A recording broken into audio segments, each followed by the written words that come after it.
Q likes my hair. Okay, 1 second. We're going here. We're going live on TikTok. We're going to go live on the whole Instagram business.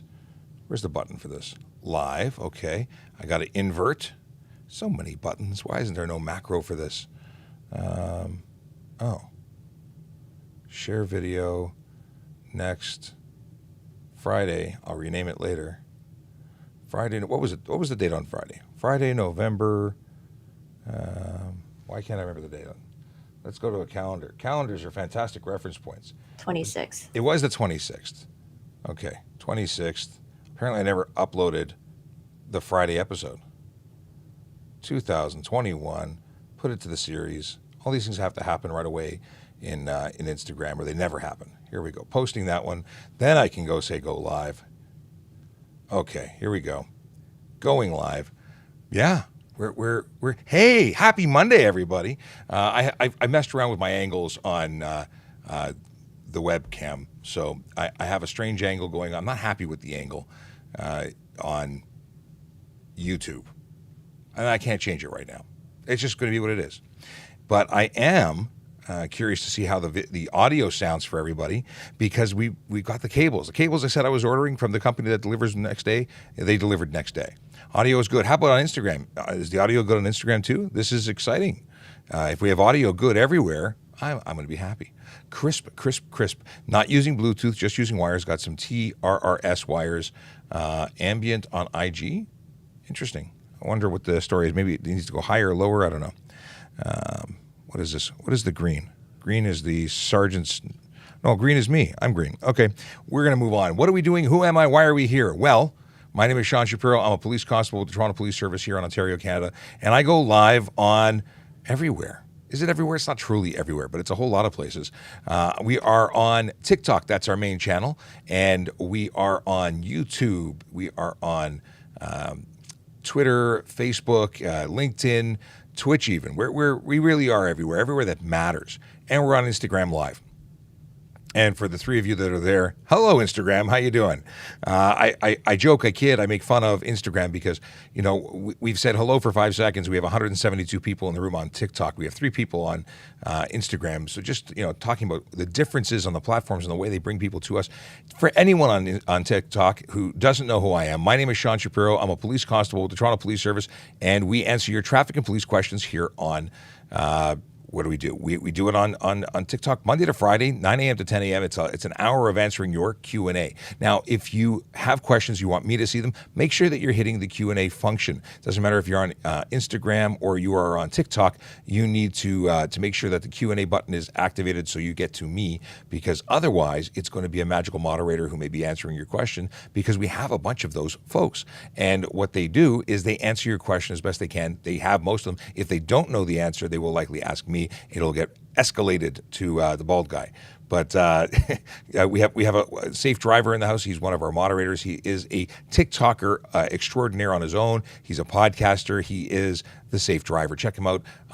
You got Speed Bumps is his podcast, but the Safe Driver is a blog. He tweets. You can find him everywhere. But the Safe Driver is a great podcaster. He makes me laugh. Okay, and he likes my hair. We may have matching dues. So what can we talk about? Good morning to Pro Football Craze and Big Jeff Fresh coming in from Twitch and YouTube. If you are coming in from any platform, we do have live chat. So if you have questions, be sure to drop them in the box.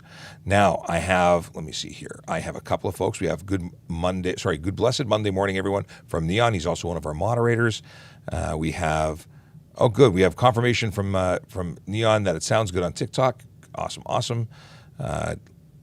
Can you get okay, we're getting right into the nitty gritty. Can you get a ticket? Can you get fined for smoked taillights? So I often get this question. Headlights and taillights, what do you do if you if you modify them and they're darker? Well, they have to be functional or discernible at 150 meters according to the Highway Traffic Act in Ontario. Does that mean that we're going to measure it? We're going to create any particular test to do this? Well, if you can't see them, if they're not functioning properly, they're not safe and they're not legal. So you might find yourself getting ticketed. But here's the funny thing about these things. That aside, forget tickets for a moment. Let's say you're rear-ended. Did you cause that collision? Sure, someone drove into you, but is it because they couldn't see your lights? Possibly, maybe. As a police officer, I tend to make note of these things when I investigate a collision. Insurance companies do the same thing, especially when they own the car after the collision. They look at it and maybe they don't want to pay for it. Maybe you've determined you're more at fault for the collision than originally thought. Can I go to jail for no insurance? Yes, actually you can.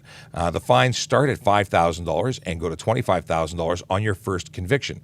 Additionally, they can ask for up to 6 months in jail. So yes, you can. So don't drive without insurance. Now, aside from the fines and the potential of jail time, the fact that you could hurt someone and be on the hook for that in a civil suit, not a good thing. Will, with a good morning and a happy Monday. Hang on one second. As I reach for my water, the big reach for my water. And Will, our longest running viewer possibly, but definitely our longest serving moderator. Can you drive with passengers under the age of 18 with a G1? If you are driving and you are being supervised with a qualified G, yes, you can drive with other people in the car. Nobody else in the front seat, but you can drive with other people in the car regardless of their age. Okay. What types of exhaust systems are legal? This one you're going to love. Legal ones. You have to have an exhaust system that includes a resonator and exhaust, or a muffler, I should say. That's required equipment from what I understand. Definitely a muffler. Resonator, I know there's some vehicles that have different styles of things, but ultimately you have to muffle the sound. You have to make it less noisy. And then if it's a legal system, you can have it. Now, straight pipes are exhaust systems, and those are obviously not legal because they do not include those other items I just mentioned. But if you talk to your mechanic and you ask them about the legality, not can you put it on and can I pay you, but what is legal, they're going to be able to tell you. Okay, I have glasses. What is this? If I have glasses, can I still work normally? What are you talking about? I don't know what you mean. Work normally how? Like drive? Or what are we talking about? How can I get a TPS Challenge Coin? From George Polis. You can go to our gift shop. They sell some of them. Other ones are so Challenge Coins. For those who don't know what Challenge Coins are, they are tokens. They're round or coins, generally larger than that of currency, and they represent a unit or a service or a course, depending on what it is, or specialty. So we have motor squad coins, we have service coins, we have drug recognition expert. We have coins for all occasions. Generally, you have to earn them. So getting one, they have gift shop versions of ones that are less special, but they are definitely still very nice, and they're available at the gift shop. Okay, this is a question of, if I have a gun in the car, should I tell you?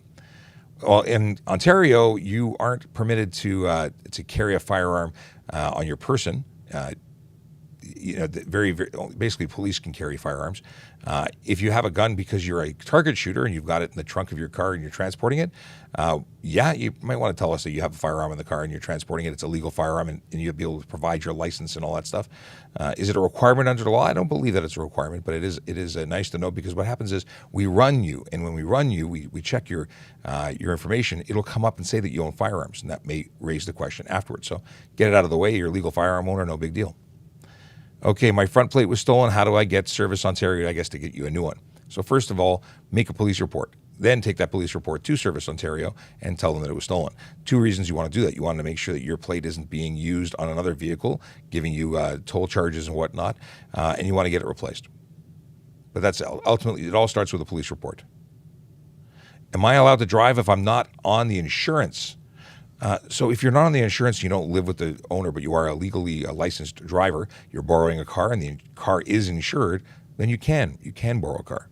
Just want to make sure I'm not leaving anybody behind. Just checking out on Instagram. Hey, same question just answered on Instagram. Oddly enough, the identical question. Q was on it though and answered it the same way I did.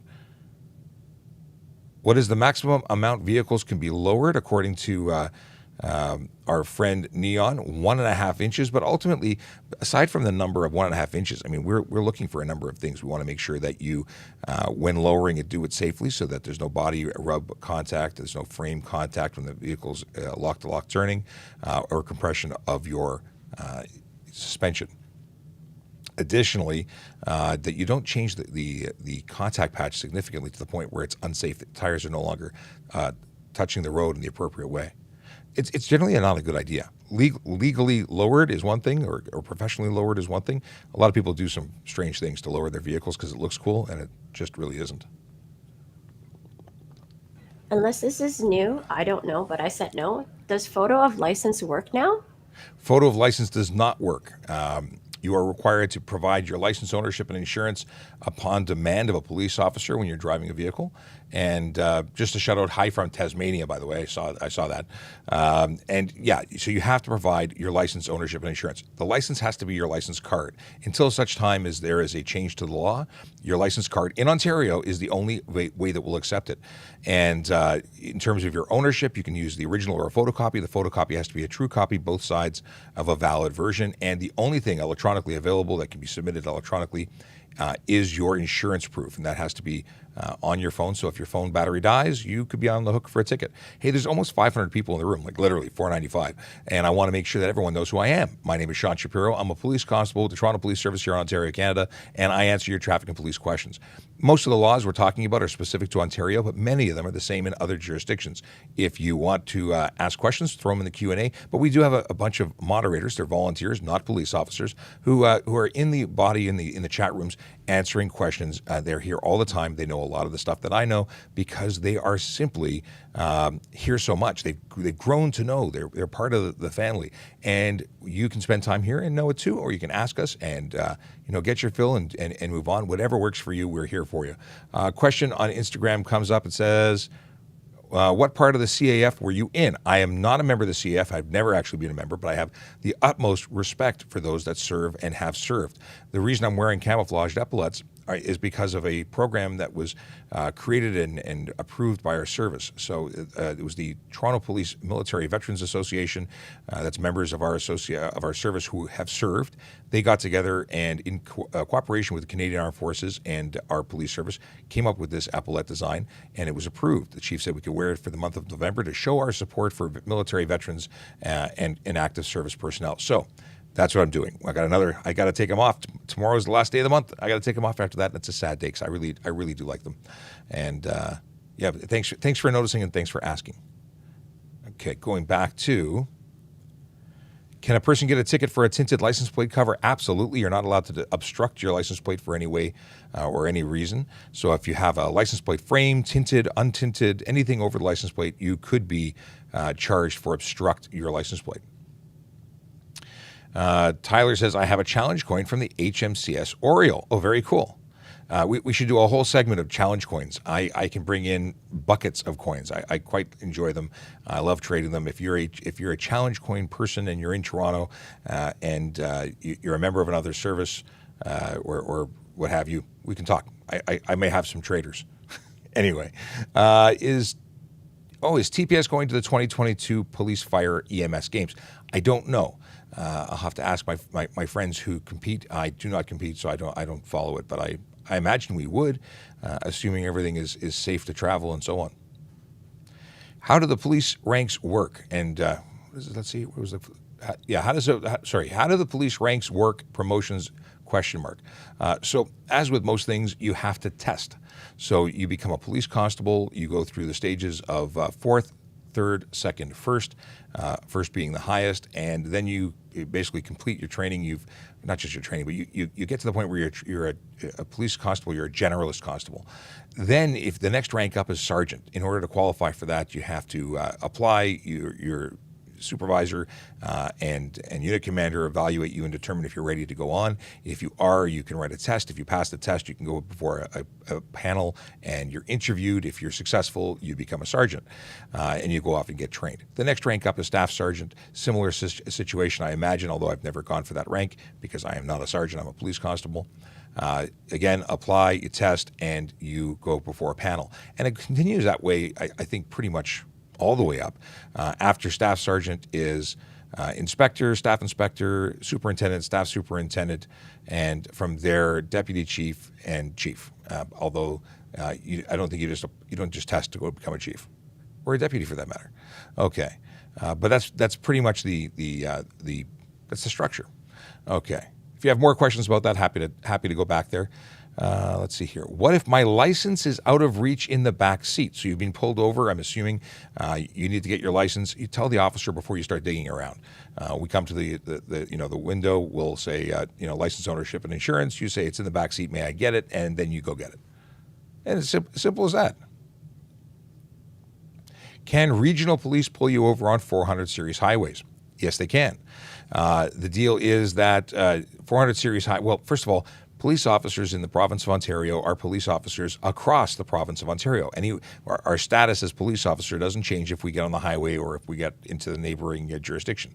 We're police officers everywhere in the province. Now, do we focus our efforts on the highway? No. But if we happen to be on the highway or in another jurisdiction and we come across something that is illegal or is a safety concern, then we can act on that. Do photo radar cops need to have their hazards on? There are no photo radar cops. I'm not sure if you're conflating two different things, but photo radar is a camera fixed to the side of the road or sitting in a box somewhere, and it takes a picture, and that's it. It has nothing to do with police. It's not a police program. It is run by the City of Toronto in our jurisdiction. It may be different in your area, but we don't have anything to do with photo radar or red light cameras as police. Beyond that, we do speed enforcement where we do radar or laser enforcement. That is done at the side of the road or wherever we put ourselves. And no, we don't have to have our hazard lights on. Okay. If my car has 2 seats, can a child ride with me? So 2-seater, yeah, it's not ideal because we'd prefer children to stay in the back seat until 14 years of age because, a couple of things. Crumple zones are a real thing. So are airbags, and neither of those are good in the event of a collision and children. So yes, legally you could. Now, there's a question as to whether or not you can install a baby seat in a 2-seater car because of the proximity to airbags. Not a good idea. Some would say it's not allowed at all.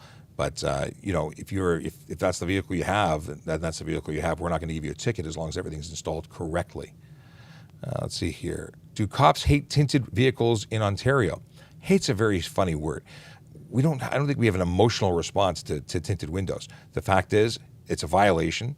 And if the violation is, simply having tinted windows isn't a violation. But if I can't see inside your vehicle, I can't identify you as a driver, that's a problem. I have to be able to see who the driver is and give a description, as would anybody else who is describing a driver. Because when you run a red light or you do something or cause a collision and flee, and that happens, obviously it happens for it to be an issue, we need to be able to give a description. It's not enough to say a purple Cadillac left. It has to be a purple Cadillac driven by what looked to be a male or a female or someone with long hair or short hair. And some level of tint is acceptable, but certainly not to the point where you're obscuring the interior. In terms of the other side of the spectrum is when being able to see out and safely operate your vehicle, obstructing the view of the driver. So for both those reasons, tint is a problem. Now, are we running around stopping every vehicle for tint? No, that's not happening. We're not the tint police. We are the police. We handle things of all kinds, and we focus our efforts on the big four. The big four, the things that cause serious injury and death. So it's the driving behaviors like speeding, distracted driving, aggressive driving, impaired driving. Those are the things that we focus our efforts on. Now, if it happens to be that you have very heavily tinted windows, and it's you might get a ticket for that as well. And if it's really heavily tinted windows, you might get stopped for that alone. But generally speaking, we're not focusing our efforts there. Okay, I need water. How long have you been a police officer? Police officer. Well, I've been a member of the Toronto Police Service since 2000. I started as an auxiliary police officer, which is a volunteer. I did that, had a lot of fun, became a court officer, which is a special constable. I did that simultaneously while also volunteering, and I did it for a total of about 12 years before patching over and becoming a police constable. So since I became a cadet in training in 2012, I graduated in 2013 as a police constable. But at that point, I already had 13 years of time with the Toronto Police Service. So I have a more convoluted time frame. But yeah, I'm in my 21st year as a member of the service. So I think I'm 21st year. Yeah, soon to be 22nd year. Do you think that it's a big deal, quote, to drive with an expired license? Do I think it's a big deal? Well, you're not licensed, so yeah, and your insurance company won't insure you when you're not licensed, so it's a very big deal. And just to let everybody know who you just heard from, that was Q. Q will bring up and if there's people who can't get their message into the Q&A section, Q so graciously brings forward your messages, so you are heard even if you can't get with the technology side of things, because some Yeah, platforms don't viewers. allow it. What's that? We negotiated our terms, and Yes. yes, we did. So we need more followers if you want me to bring your questions to his attention. Okay. Q keeps saying she's going to retire. She said at 250, but it blew past so quickly. Yeah, for anyone who's not aware or new to the show, we had 200,000 followers last Monday, just over 200,000. Today we have 334,000 as of this morning. Like we went over just the weekend, we gained 130 some odd thousand followers. So wow. Pretty awesome. We're really excited. But that also meant that we had to renegotiate our terms because that was just too quick. We're not ready for Q to retire. So much crying on my part, and we renegotiated. Yes. Where were we? I want to make sure we got on the right track here for questions. You had one, we answered it. Hi, could I drive a Jeep without doors? You could. It's a vehicle designed to be driven without doors. They're removable, and it's legal to do so. People usually follow up and say, can I take the doors off my Benz? It's not designed to be done like that. Could you? I don't think there's a specific law that says you can't. However, I would suggest against it. But Jeeps, they are designed that way. So are the new Broncos. They're designed well with the concept of the mirrors being on the body, not the door, so you don't lose that vision. For those that drive Jeeps and wonder if they can drive without doors because of the lack of window, when I had a Jeep, I relocated my windows to the frame, to the body, as opposed to staying on the doors.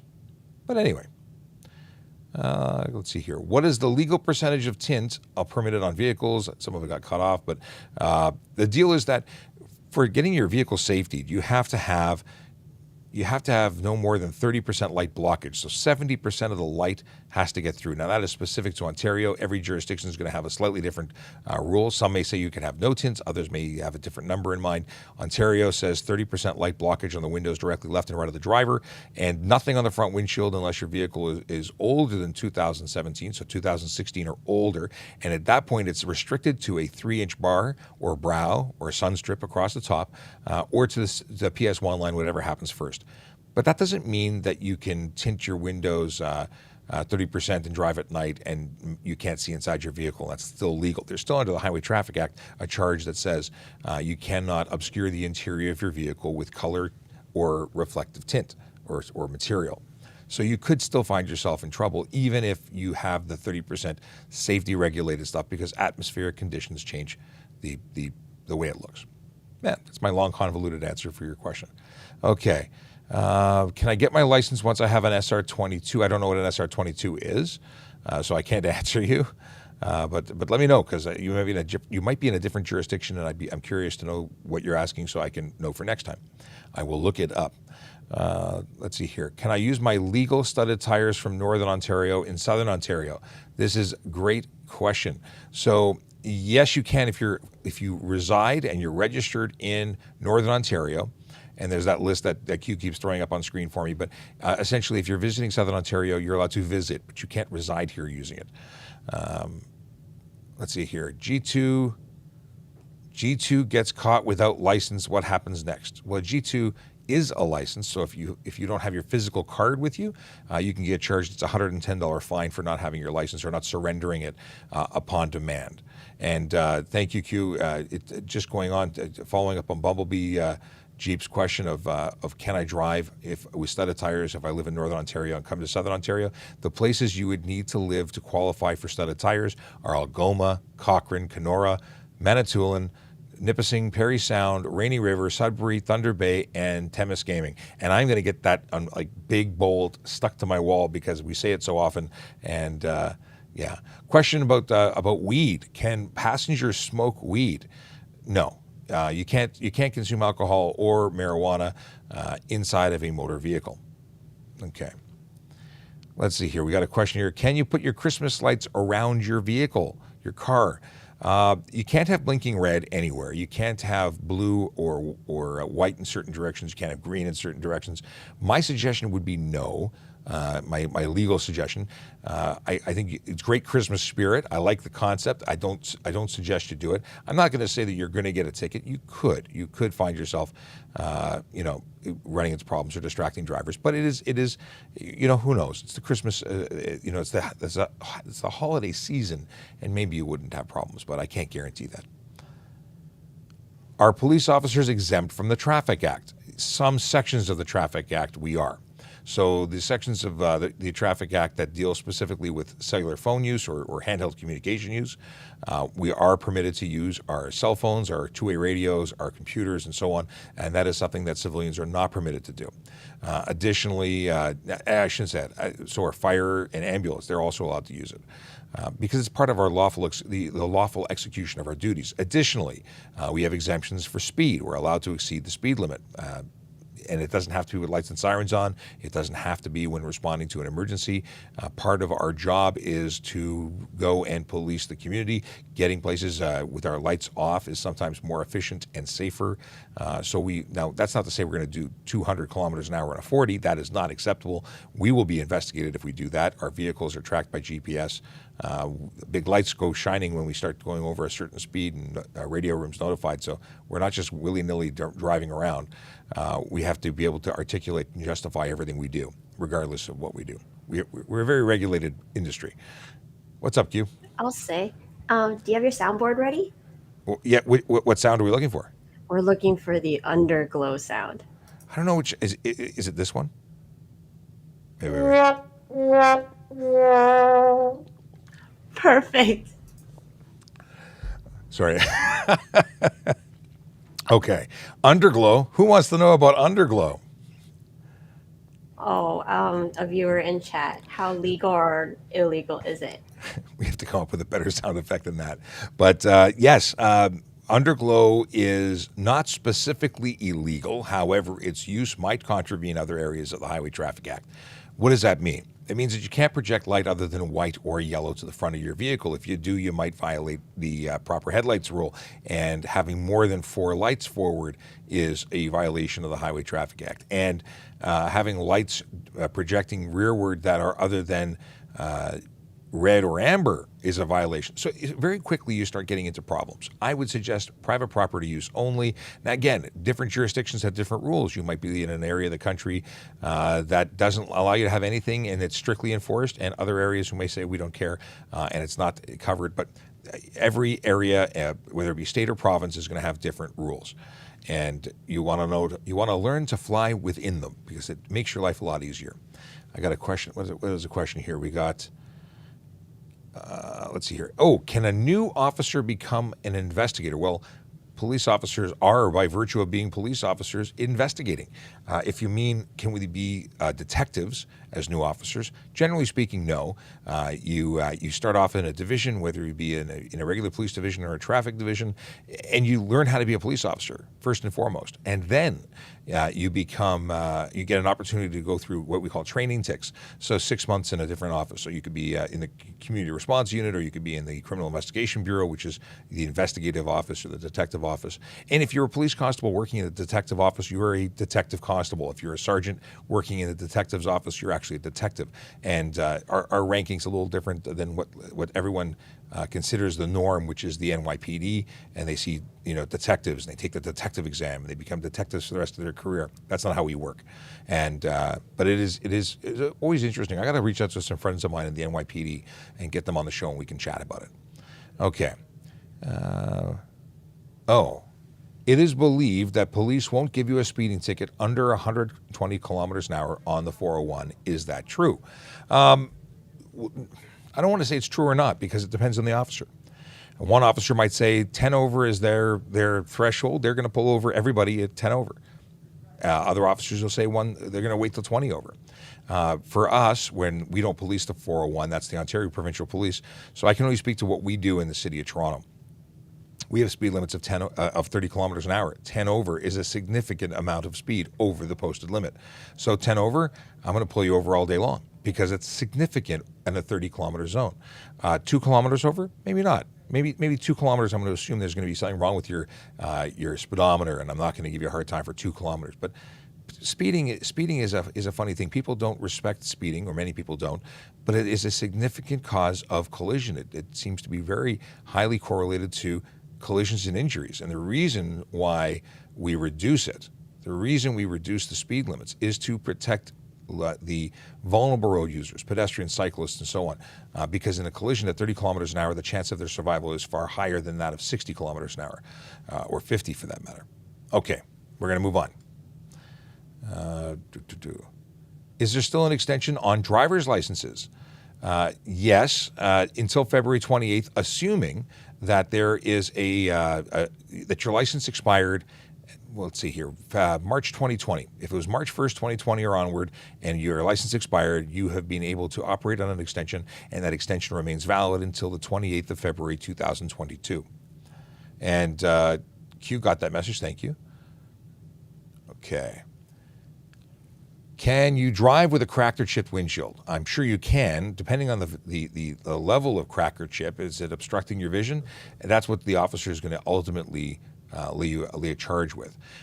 Also, they're nasty little things, and they tend to spread. So you get a little chip, very quickly it can become a large chip, and you can have a windshield in your lap if it really gets bad. So it's the obstruction of your vision that is the biggest problem. And for various reasons. It's not just that there's a line. The line can refract light in different ways. It can be very difficult to see properly and safely through. What is the policy on handguns? Policy on handguns in what way? So if you're a legal firearms owner in Canada, you have very strict rules and regulations about transport, which if you are a handgun owner, you would know about. That is, locked in a case with a trigger guard, separate from ammunition, in your trunk, so that it's not easily accessible to the driver. So anybody else, if you're traveling, if you're from outside of Canada and you are going to try and come to visit us, leave your firearms at home. You should not be bringing firearms into Canada. Oh. Can you reintroduce us? I was just going to say it's a good time to remind everybody that Q and our moderators are not police officers. They're volunteers, members of the community just like you, who happen to have an interest in either streaming or the platform or just helping us out and being valuable. And they are valuable. They help us out in a huge way. We really appreciate them and everything that they're doing to help our channel. You know what? They just want to keep it classy. They want to make sure that everybody gets a chance to ask their questions and be involved. Hey, good morning. Akela Draconis just coming in from YouTube. Haven't seen you all morning, and welcome back. I love it when viewers, people who participate in our channel on a regular basis, apologize for being late. There is no late policy here. You're welcome whenever you get here. Okay. G driver experience 4 years combined or G alone? Thank you for asking this question. It's a great one.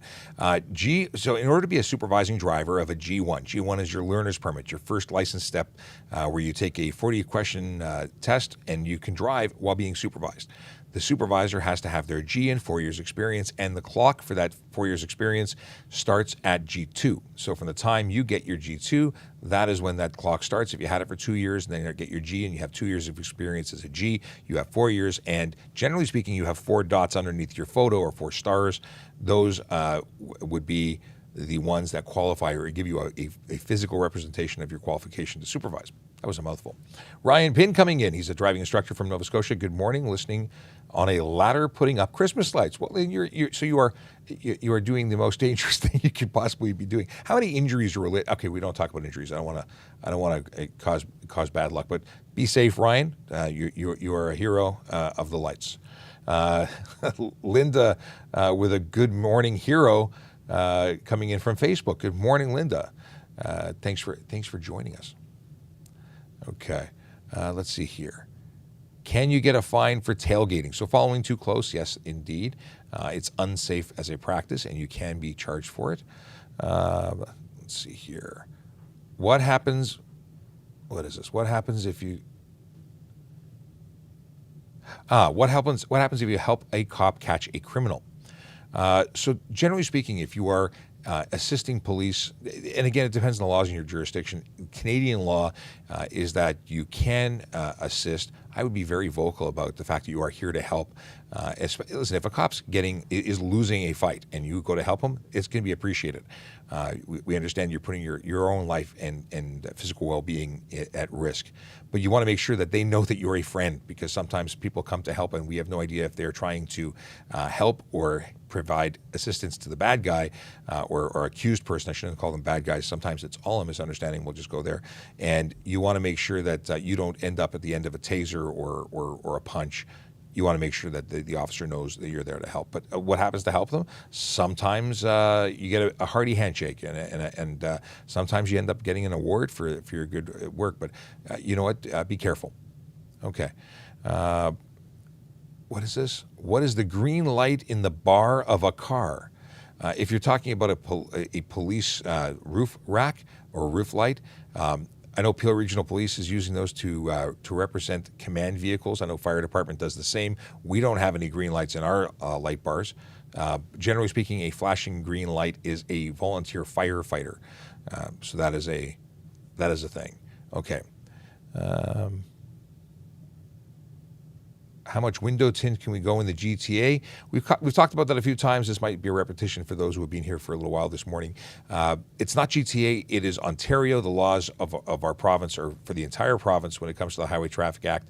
And it's the inspection, the manual says 30% light blockage. That means 70% of the light has to get through for the windows directly left and right of the driver. The rear lights or rear windows can be dark as you want. You can go limo. It can be opaque. You don't need to have windows. Think about a construction or panel van. It has a passenger. It only has two doors, only two windows. The rest are all usually sheet metal body paneling. So you can't tint your windshield. You can't go beyond a certain limit on the driver and passenger front windows. The rest of the vehicle is largely unregulated. This is a good question. Policing, though. Okay. You ready? Well, maybe. Drink. Okay, I shall drink. If you are not a licensed gun owner, can you surrender a weapon with no charges? Sorry. So there's a couple of things. If you find a weapon, call police, because you can. I would not suggest touching or being involved with that weapon in any way, shape, or form, other than standing there looking at it and calling police so that we can come and get it. It might be a crime firearm. It might be something that has got evidence on it. You don't want to disturb it, and you don't want somebody else getting to it, but you don't want to disrupt it, and it could be unstable. We don't know if the firing pin or give it this way. I was in a park at a driving through a park just on a patrol. I was flagged down by someone in the park who said, "I just found a gun." Now, it had a gun. They were doing cleaning up in the marshy area in the park, and it had rusted significantly. Had they tried to safety it or play with it, it could have gone off. Maybe it was inert. Maybe it wasn't real. Who knows? At the end of the day, don't touch things that you don't understand if you're not a firearms person, even if you are, because you might disrupt evidence. Call police. That's the best way to go.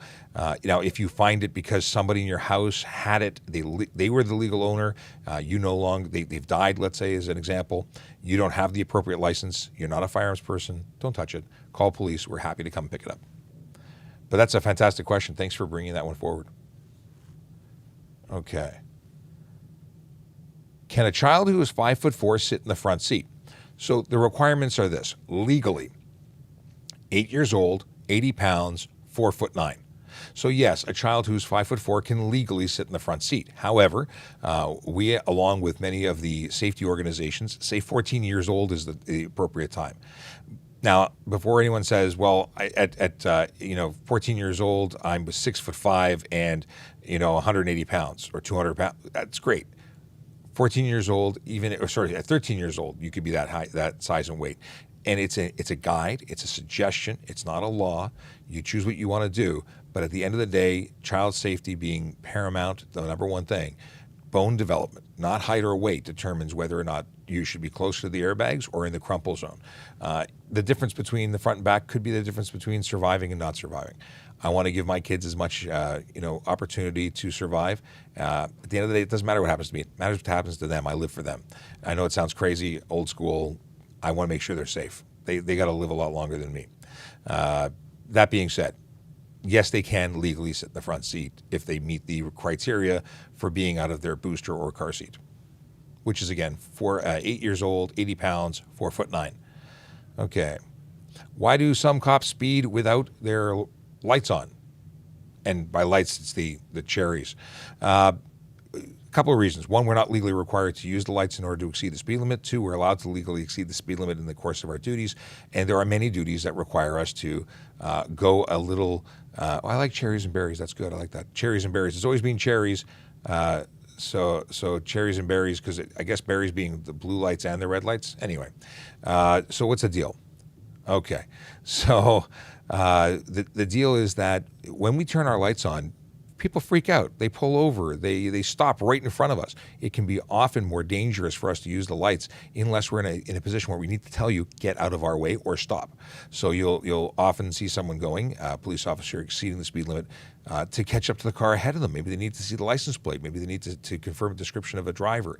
Maybe they need to get to their destination to help somebody. So very often it's just simply easier and faster not to put the lights on. Okay. Can you get an exhaust ticket if no decibel read? Yes, you can.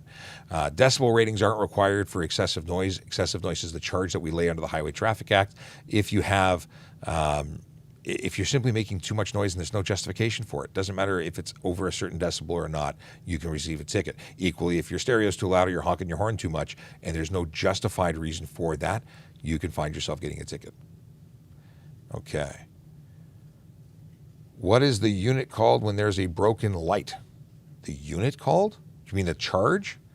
If it's broken and non-functioning or shining light in the wrong direction, could be improper brake light, improper headlight.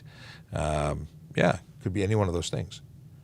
We have Sergeant Campbell who's joining us, and we got him headphones and we've got a microphone for him even. It's exciting. If you've got questions for the Sarge, no pressure, sorry.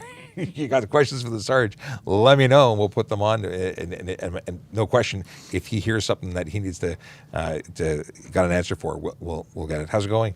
Good, Sean. How are you? Doing well. We've got lots of questions. We had firearms questions today. Bunch of gun stuff. If you want to turn in a gun and you don't have a license, can you do it? So the suggestion was call police. We'll happily come pick it up. Yes, absolutely. Let's see here. How many points are cut when your car gets impounded? Impounding happens for various reasons. Impounding could be it gets impounded because you were hurt in a collision and we're going to put it in the pound until you're safe to claim it. There's long-term impoundment when you are stunt driving and it's going to be held for 14 days because of it goes along with the charge. So if you're stunt driving, you're traveling, or you commit an offense that qualifies for stunt, that's a 14-day impoundment. But there's no points related to the impoundment. It's points related to the offense that caused it to be impounded.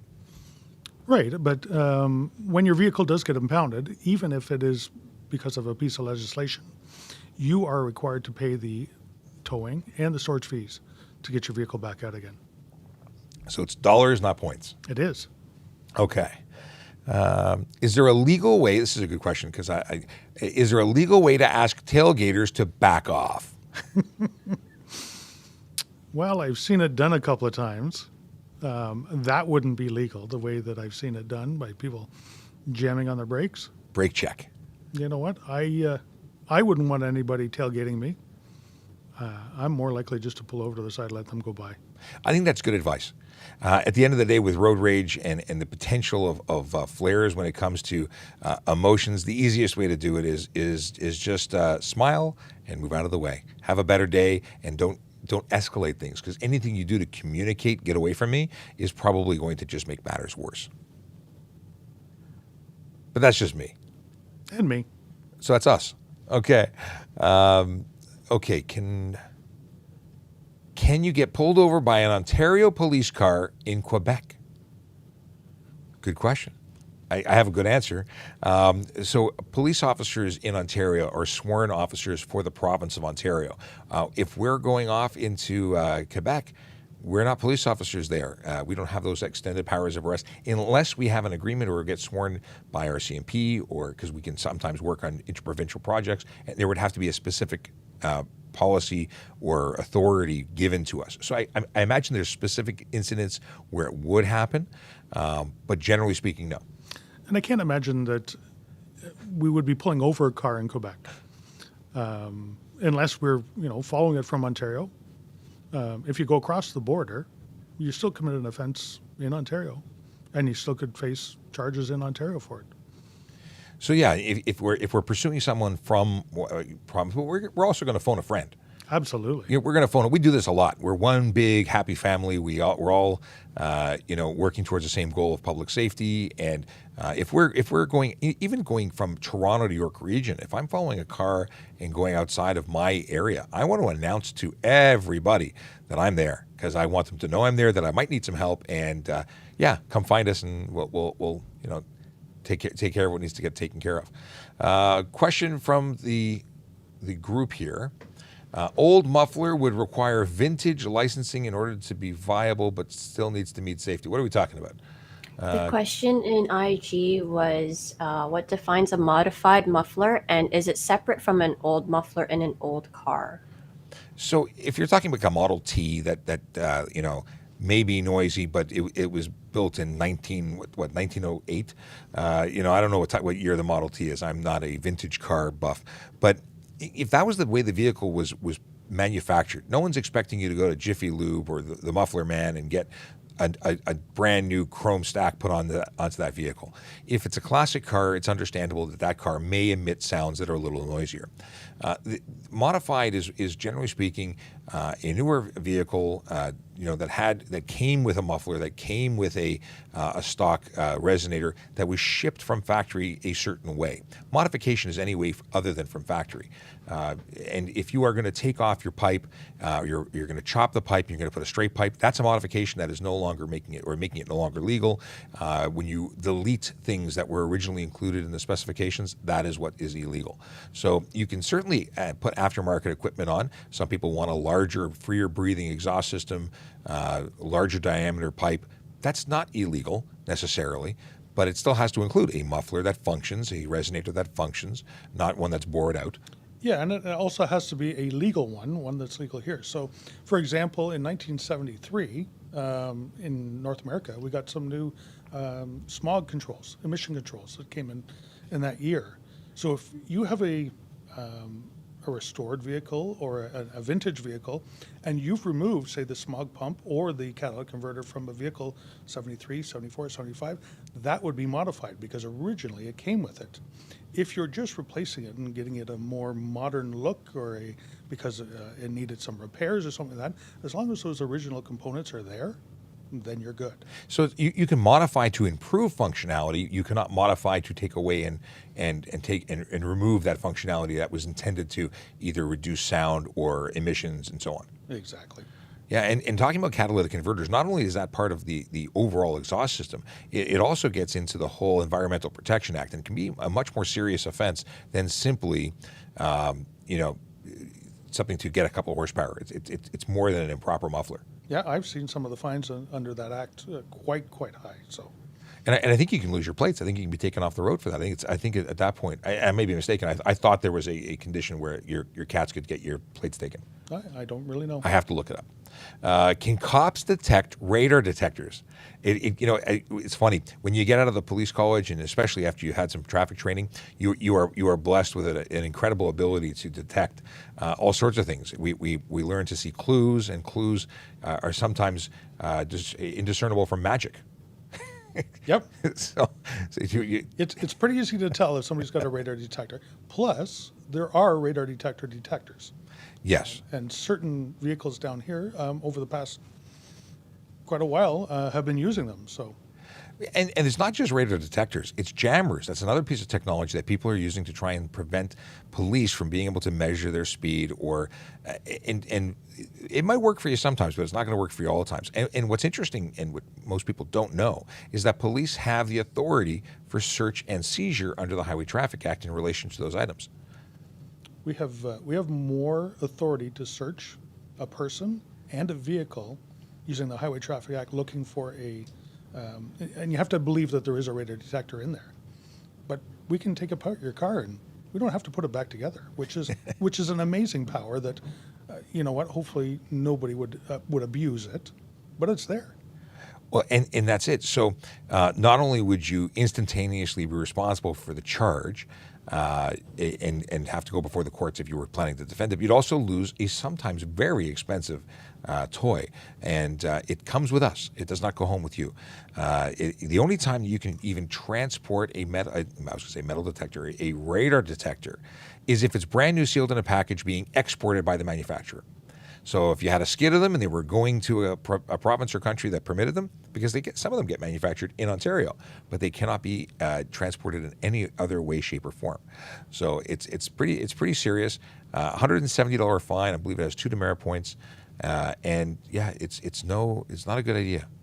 Now, jammers, I've seen some very expensive jammer systems, over $1,000 from what I recall. And again, say goodbye to jammers. They'd come off the car. Oddly enough, when you glue them, removing them from the bumper is not a pretty thing. But anyway. And Sean, further on that, we use different types of radar. It's not all radar anymore. We use LiDAR and LiDAR now as well.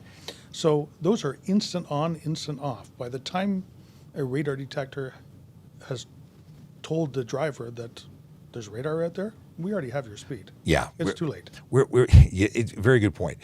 So if I aim the reticle, the scope at you on a laser, it's not emitting a signal, and the laser device is not going to alert you. But for most people, it's jammers that they're trying to use to get around that, and because it would give us a improper reading. But here's the funny thing: if I measure the car that's pacing you, and it's doing 60. And making up a number, and yours says you're doing 40, but you're both doing the same speed, I call that a clue. That's for a anyway. Let's move on. I hope I got your all the things you ever wanted to know about cops detecting radar detectors. But let's go here. Are there any fines for road rage? Well, road rage is aggressive driving. The road rage could take many forms, so it really depends on the behaviors. And there's charges for just about everything. So yeah, if someone is driving inappropriately in an unsafe manner, absolutely there are charges to address those things. Okay, let's see here. How to report a mechanic without a license. Oh, C page 77 on Instagram wants to say good morning to Sarge and myself. Good morning, C page. Good morning. And the team. They acknowledge everybody. Okay. Awesome. Hello. But going back to, can you report a mechanic without a license? I imagine there's a body that governs mechanics, and is it the Ministry of Transportation that would somehow... Ministry of Consumer Services. Oh, Ministry of Consumer Services. They are the ones that do licensed mechanics. You can have unlicensed mechanics working in shops under the supervision of licensed mechanics. They cannot perform safety inspections of vehicles or sign off the documents for them. Okay. But you know what? You can have somebody working in a shop changing tires as long as they're being supervised. So they need to actually have a license. There you have it. Question I have, if I am passing and the person speeds up, is it illegal? So you're passing them and they choose to accelerate at that point to prevent you from passing? Yes, there's a charge called fail to facilitate passing for exactly that. Well, there you go. Yeah, I've never even heard of that charge. I have learned something. That's awesome. I love it. I not just because I like learning, but these are great little tidbits, especially at parties. Okay, let's see here. What is this? How do you know if you have the right of way at a green light? It's a green light. Are you talking about for turning straight? What is? I need to know more. Simply the right of way. Aside from this particular scenario, rights of way are so much easier to give than to take, and that's a safe driver excerpt. He says in our many discussions that you can give one better than take one, because if you think you have the right of way and you act on it and that results in a collision, you're still in a collision. So when in doubt, do the safe thing, and if that means letting the person go, that when there's a question, let them go. There are some intersections where it's just a green light. Let's say you're heading north, but like the other vehicles are heading south, it's just green. But the ones heading south is red. The Oh, ones heading north is these are green without a right of way. so do you mean Or a like multi-use lane? I guess so. So in Toronto, we have a number of lanes where, depending on the flow of traffic or where the focus of traffic is. So if it's what is the best example?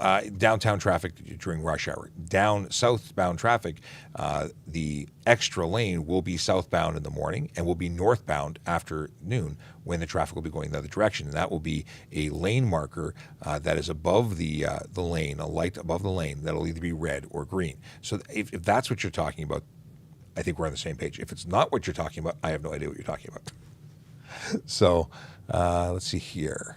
We have questions about Brockville from Tyler. I don't know what you're talking about, Tyler.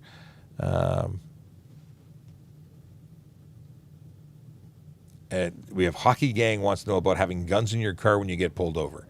We've had a couple of guns in your car when you get pulled over question. If you're Canadian, there's very specific rules about transporting firearms, and you need to abide by those. If you get pulled over and you are on your way to a range, for instance, or hunting, again, you're a legal firearm owner and very specific rules. If you're in the United States, your rules are entirely different, and it depends on your local state laws and your concealed weapons permits and so on. And I can't really speak to those laws. You need to talk to your local law enforcement to get the best advice on that, because truly every state is going to be different. But in Ontario, nobody can carry firearms. Actually, in Canada, you can't carry firearms for personal protection. So it generally takes that discussion out of the equation. Now, if you had a firearm on it and you were in Ontario, you were probably in illegal possession, and you're going to have some problems. Well, and even if you are in legal possession, if you're going to get pulled over, the best thing to do would be advise the officer right away. And that's for his safety, your safety, and everybody's safety. By the way, officer, I'm going hunting. I have firearms. They are locked up. They are in the trunk. They're not accessible. I just want to let you know that they're there. And the officer may want to see them. Just check them. But better for him to know that it's there than not. I think that's good advice. Okay, we have a question about aftermarket steering wheels with no airbag. So I think to clarify is if you have a vehicle that does not have an airbag, then changing to aftermarket steering wheels isn't so much of a problem. However, removing an airbag is apparently a problem that could deem your vehicle unsafe. There was a guide put together with the Erase program that said that if you take the airbag out, you are now modifying the seatbelt restraint system, making it less functional, and that they do work in conjunction with one another. So if you are removing the airbag from a vehicle in order to put an aftermarket steering wheel in that does not possess an airbag, you may in fact make your vehicle unsafe, and my understanding is you can lose your plates and be taken off the road, which seems a little extreme, but it does apparently fit the bill. I'm going to have to go reread that, but that's my understanding as it sits on today, the 29th of November. So I don't know why anybody would want to remove it. The sole purpose is to save the driver's health, safety, and possibly life. But it doesn't look as cool, especially those ones that clip off. And those, by the way, the removable ones are apparently specifically not permitted. Removable, these are designed so that you get into a car that doesn't afford you enough room to get in or out of unless you remove the steering wheel. It's not meant to be put on a passenger vehicle off the track. So a lot of these modifications, and we get into these, I really regret the fact that we didn't get to visit our friends at the Silver Racing who were speaking to us at great length about racing harnesses and roll cages and things like that. And one of the things that they spoke to us about was the fact that a lot of folks use racing equipment that is thought to be safer because it's for the racetrack. And in those particular situations where you have paramedics on hand and there's safe, confined areas, a lot of those racing pieces of equipment are great. They're not meant for the road. So people will get a 6-point harness. It's a 5-point harness. It's a multi-point harness, aftermarket racing harness. It's not legal for the road. And to make it legal, you can wear it, but you still have to put your regular traditional OEM seatbelt on. And if you thought you looked cool with your 5 or 6-point harness, you don't look cool when you wear your seatbelt on top of it. In any case, wearing those seatbelts are making sure that that it would be a professionally installed, and then you need that pit crew to put you in. So Mr. De Silva was saying that when he was in racing his cars, he had someone strap him into that seat so tightly he couldn't move, and he couldn't put himself in that seat because somebody had to step on the back of it to wrench it to where he was one with the seat. Anyway, down the rabbit hole on racing seats and aftermarket stuff, I went on that. Let's see here. Someone on TikTok asked if their 21-year-old brother can gift them a gun on their 18th birthday.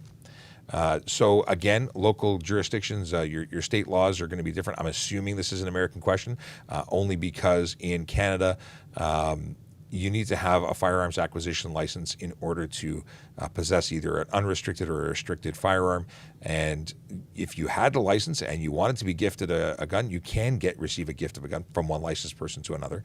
But it really depends on your local laws.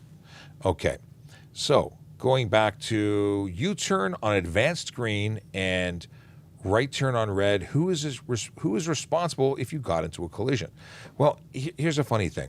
And Sarge, feel free to jump in at any time, but any turning movement is required to be done in safety. So if you're doing a turning movement, if you're in the midst of performing one, and it was an unsafe maneuver, you're going to be responsible for that collision. Now, an advanced green doesn't preclude you from making sure your movement's done in safety. But I can say that a red light, a red signal, means 100% of the liability is on you. You cannot enter the intersection on a red signal unless it is safe to do so. So if somebody is making a U-turn or somebody is making a left turn and they're facing an advanced green arrow, they have the right to do that. You have to yield to them. So maybe I misread and misunderstood the question. So this is when someone is making a U-turn on an advanced green and simultaneously someone is making a right turn on red and that results in a collision? That's the way I'm understanding okay. what you're Because then 100% I agree. I thought it was just the two things is independence. Which one would you be responsible? And that's where I'm saying, regardless of what you're doing, if you're doing it. Right. But between those two, yes, the one person is lawfully moving and the other person is required to ensure that it's in safety more so than the other. Yep. A red light's a red light. We just have an exemption here for right turn only that allows us to do it when it's safe to do so. You're still facing a red light, and you have the obligations of what that red light says you have to do, which is stop and remain there until it turns green, unless you are turning right. Then you can only go when it's safe to do so. And it's funny. So many people think, well, here's a two-part. We'll do a follow-up. Do you have to turn right on a red? Do you have to turn right on a red? Yeah. Some people don't feel comfortable. Are they legally obligated to make the right turn? No. You may upset people behind you that say you can, but like I said, it's an exception. It's not a you must. We have a question here for what's the rule on go-karts? They're not street legal. That's pretty much the rule. Don't drive it anywhere but private property or if you are a go-kart track. I remember when I was a kid, someone had a 650cc go-kart, and they'd whip through our neighborhood. The police eventually figured that out, and eventually that was resolved, and no more did it run through our neighborhood. But yeah, they're not safe. They're not legal for the road. You're basically sitting an inch off the ground, and if that resulted in a collision, it would be a bad day. There's no protection in those. But aside from the legality of being there in the first place, it's not safe. Okay. I think we're at time. We're past 10 o'clock. It's been a blast. Thank you, everyone, for spending time with us.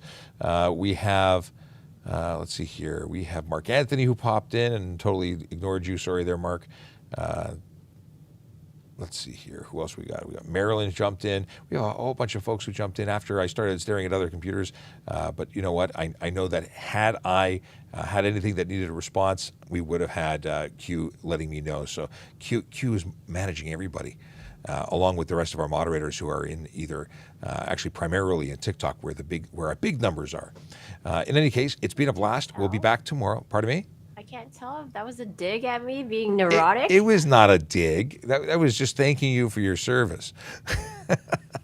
And thank you to everyone who spent time with us. It's been a blast. We'll be back tomorrow at 9 o'clock to do it all over again. Just a heads up, though, this Friday, we will not be on.